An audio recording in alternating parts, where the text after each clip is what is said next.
tulaba ku Bulosh TV embeera bwetyo bweri tuli wano ku Serena Mukivuulu kya Mesach Semakula Namungi Womuntu yuyo Yeyiye nga bwolabaawo abantu bali mu kuyingira okulaba nti bafuna tickets zaabwe basobole okuba nga beefunira ebifo ebyokumwanju.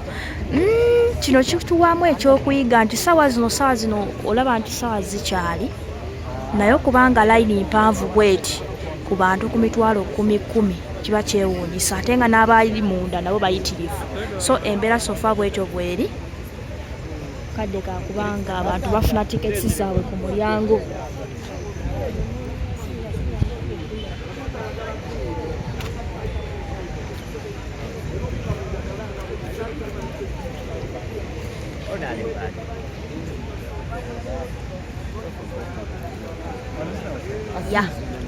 Embeera bwetyo bweri baganda baffe era nyongera okujjukiza genda osubscribinge olikinga ate era okoleki osharinge subscribe. Embeera yo bwetyo bweri abantu bali mu kuyingira munda era ndowooza olaba nti ebbugumu weeriri era nga abantu ab'enjawulo bali mu kubanga bafuna zipaase zaabwe ba tickets basobole okubanga bayingira munda. Eba abantu bangi ddala nga bwolaba, so embeera bwetyo sofa bweri.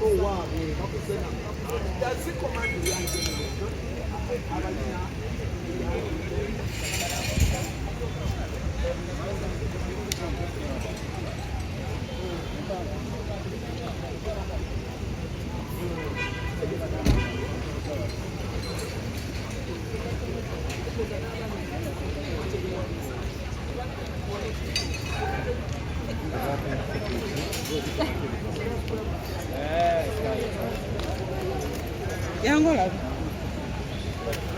Masa. Aliye kufote jiwa.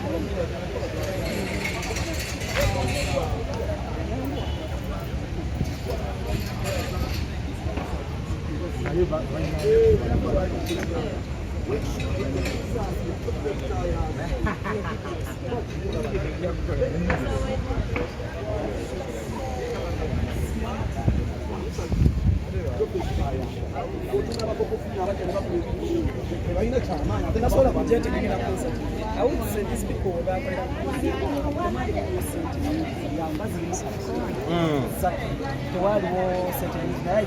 How did they maximize? Yeah, they were smart. They were investing and they were investment.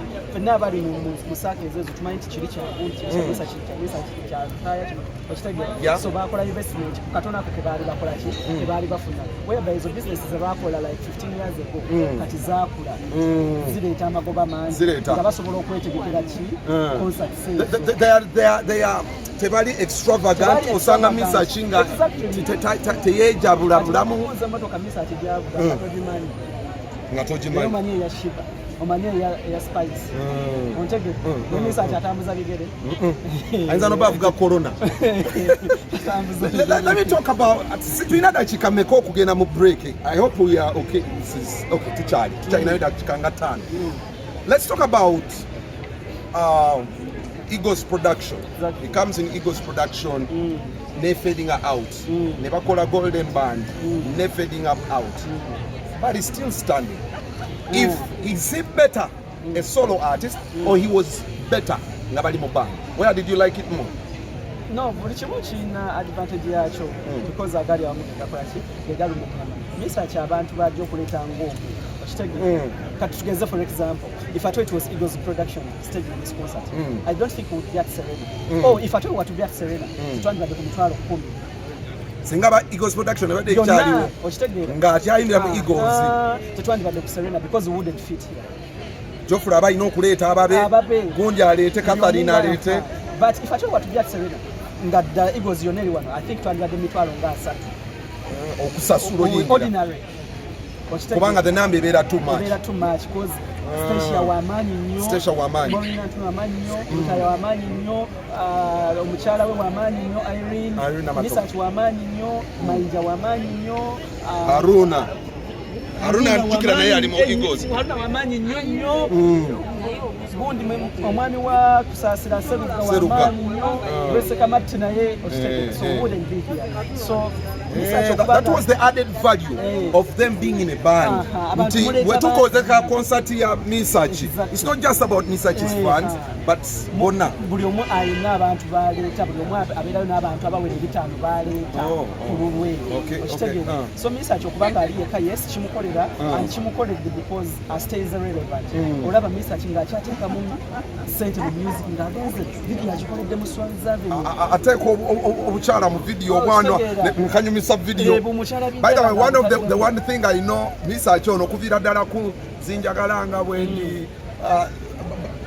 the vixens are so critical. Are critical with the vixens. So olaba nga wadde olaba nti Mesach he has done it all. Takyalina mission naye ng'olaba akyalina effort gy'ateekamu. So he's not here at Serena by mistake. Akyateekamu effort. Mu Eagles production waliwo asobola okukomandinga kyakomandinze leero at this level? At this moment. Mu Eagles production. Abaaliwo. Ndowooza omukyalo oyo Maureen Nantuno aba yeeterezezza bulungi n'afuna organizing team ennungi. Are you sure? She can do this? She can do it. Geoffrey Rutaya can do this? Oyo wokale mubaggo mulowooza naye nze ngambye Maureen Nantuno asobola okukikola. Ate Aruna Mubiru. Packaging yeeyo. Akyali nnyo eri waggulu bali ku Afrika naawo. Ate Ronald Mayinja. Ronald Mayinja ate takyasobolerako ddala kati. Let us go for a short commercial break. I want to engage the people around buli omu amulire, what exactly brings him at Mesach concert? What statement does he, present over to them? Era lwaki, oli asasula emitwalo 10 gy'alaba Mesach Semakula. Tugenda kufuna kalango kannana twongere okuba nti twetereza abalina endwadde z'omukamwa ebintu bwe bityo buccal infections. Abakulu bano bajja kutuyamba birwadde ebyo. Otherwise, Platinum Wellness Bar, Arapex Standard Adhesive Club here and Skype you know take them say. Can tell him small time to try to Serena with the very superstar and Jonathan.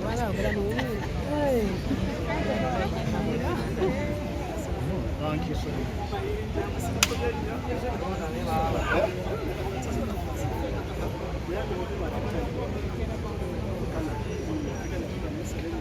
You were the ones who were having it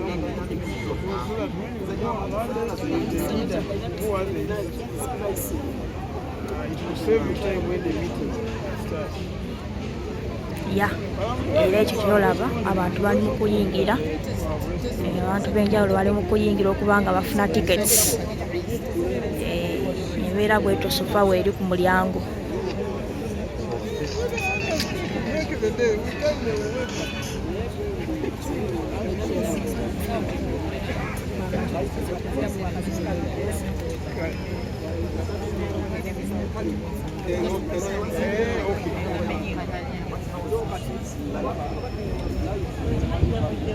Tell the people,